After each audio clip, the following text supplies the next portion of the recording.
This week's 48 Hours involves a highly respected police detective who became a prime suspect in his wife's death.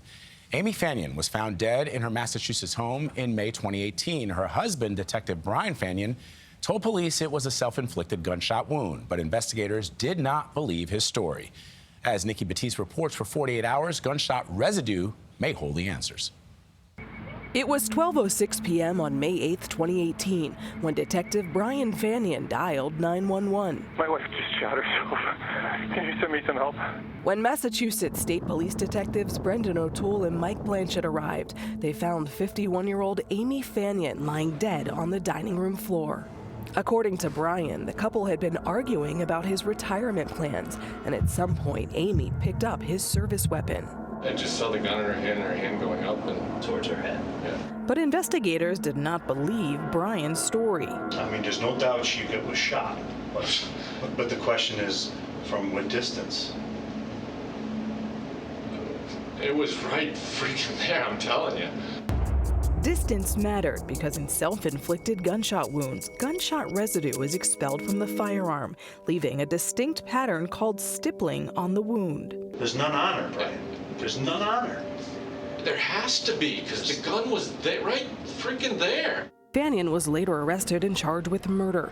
But at trial, Alexander Jason, a crime scene analyst called by the defense, testified that the lack of gunshot residue was not due to distance, but rather Amy's hair. Amy Fanion had very dense, thick hair.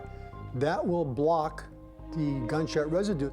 Amy's hair was not tested by crime scene analysts. To support his theory, he met us at a gun range, using a .45 caliber gun and ammunition, identical to what was found at the scene.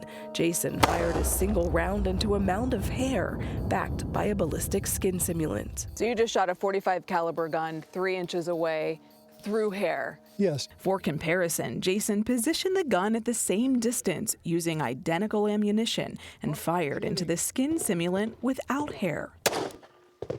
And I pull this away. Wow. You can see there's a big difference. That's incredible. All from the hair. All from the hair. The hair acted as a filter.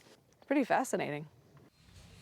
And Nikki joins us now. Nikki, that is incredibly fascinating.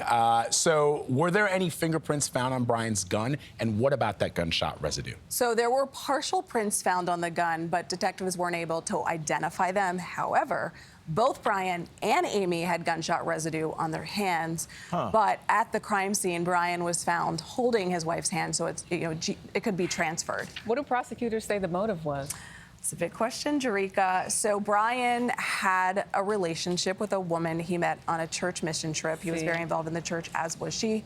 The prosecution says he didn't want to get a divorce because it would have reflected poorly. They were big in the community. They've been referred to as the Kennedys of this area, and she said it just would have looked too bad.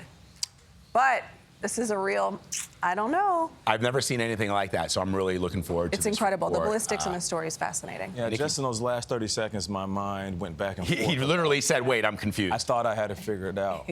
Tune in Saturday, Nate. Saturday night. Great tease. Nikki, thank you very much, as always. You can watch Nikki's full report, The Detective's Wife, on 48 Hours tomorrow night at 10, 9 Central, right here on CBS and streaming on Paramount+.